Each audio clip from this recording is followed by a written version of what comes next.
Bonjour Madame la Vice-Présidente. Bonjour. Nous allons parler du schéma de développement touristique de la Bretagne qui a été voté en octobre dernier et qui va guider les prochaines actions des acteurs du tourisme breton. Mais avant de parler du fond, j'aimerais revenir un instant sur la méthode que vous avez utilisée pour élaborer ce schéma car vous avez eu une approche assez inédite. Oui, c'est vrai que depuis longtemps, nous travaillons avec les services de la région Bretagne et du comité régional du tourisme sur une approche un petit peu différente. L'objectif étant de mettre tous les acteurs autour de la table, de passer du coup d'une compétence partagée, puisque chacun avait sa compétence, les institutionnels, entre régions, départements, EPCI, et puis les acteurs privés, acteurs associatifs. Et là, nous avons souhaité travailler ensemble pour faire émerger un nouveau tourisme, un tourisme partagé, donc passer d'une compétence partagée, une compétence coordonnée, voilà, que les acteurs touristiques se parlent. Et donc c'est un petit peu ce qui est innovant dans notre façon de faire. Et puis nous avons, donc, comme vous l'avez dit, voté ce schéma en octobre 2020. Et là, c'est plutôt l'innovation porte sur l'organisation, c'est-à-dire nous avons des feuilles de route thématiques, une dizaine, je peux parler du nautisme, du patrimoine, de la culture vivante, également des destinations touristiques. Et chacun, à partir de ces thématiques partagées, vont prendre leur part du sujet. Donc la région pourra faire telle chose, les départements telle autre. Et puis voilà, donc en fait, c'est vraiment de l'engagement, de la volonté. C'est du tourisme à la bretonne, comme on le dit, c'est-à-dire partager avec le plus grand nombre. Et surtout, ce qui est important aussi, c'est remettre les Bretonnes et les Bretons au cœur de nos préoccupations, les touristes bien sûr, mais vraiment avoir une vision globale. Pour inscrire le tourisme comme levier de développement et de performance socio-économique pour ces territoires, la Bretagne a identifié pas moins de 38 objectifs. Pouvez-vous nous en dire plus sur les principaux objectifs et les transitions que cela va impliquer ? Oui, alors la région Bretagne a souhaité faire sa petite COP21 régionale, ce que nous appelons la Brescop. Donc nous avons travaillé avec les élus locaux et nous avons fait émerger 38 objectifs principaux. Je rappelle que le schéma régional de développement touristique et de loisirs comporte 31 objectifs de ces 38. Donc c'est-à-dire que c'est extrêmement important.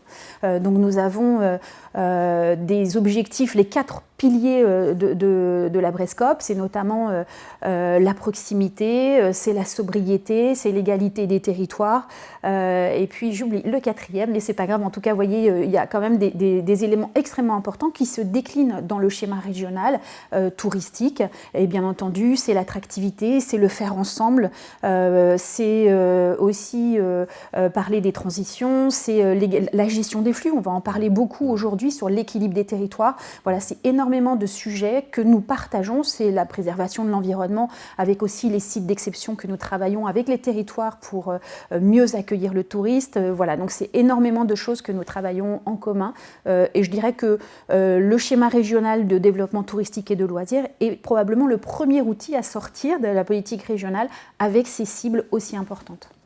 Le moment est venu de poser la question qui fâche ou pas. Le durable, le bio, le green sont des valeurs portées de manière plus ou moins légitime par les entreprises et les organisations. Certaines y ont recours uniquement dans le but d'améliorer leur image. Le durable, au sens très large du terme, et donc pas seulement en ce qui concerne l'écologie, est omniprésent dans le schéma de développement touristique et de loisirs. Depuis quand et comment la Bretagne mène ses actions en prenant en compte la durabilité ?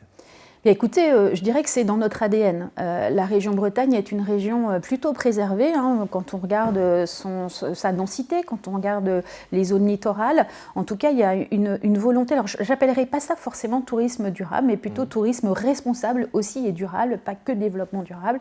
C'est vrai que c'est une globalité. On a toujours eu cette volonté de préserver notre territoire qui comporte de grands espaces, une vraie diversité.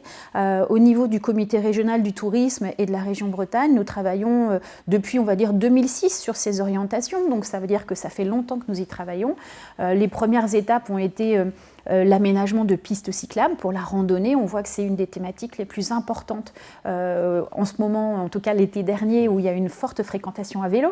Et puis, on a travaillé sur des opérations qui s'appelaient Voyager responsable, voilà, en associant les acteurs locaux. Donc le CRT a travaillé aussi avec les acteurs touristiques privés pour essayer de trouver une offre globale. On a eu les dernières opérations Voyager en Bretagne sans ma voiture, où là c'était à l'arrivée de la LGV, où on essayait de faire en sorte que le touriste qui arrive en train aille jusqu'à son lieu de destination sans utiliser de moyens de transport avec du carbone. Et puis nous sommes bien entendu engagés sur plein de transitions. On a fait partie, on a été Green Globe, et puis on a eu, je crois que c'était 2016, le bonheur de voir que nous faisions partie des 100 destinations durables du monde.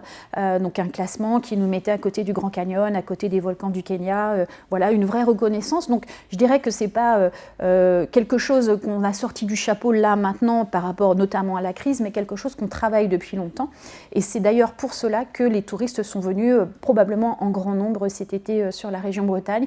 C'est notre ADN, mais c'est aussi quelque chose d'authentique, de sincère que porte la population. Merci beaucoup d'avoir accepté l'interview. Je vous en prie, merci beaucoup.